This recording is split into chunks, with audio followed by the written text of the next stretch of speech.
For each of the blocks that make up the knitted sampler throw, I suggest that you cast off in rib.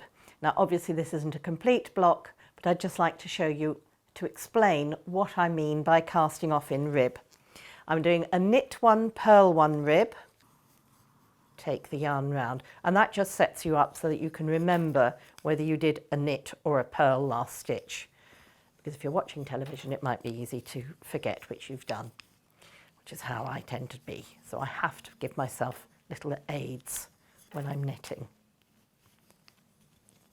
And you carry on to the end of your work, and it will give you this nice smooth edging.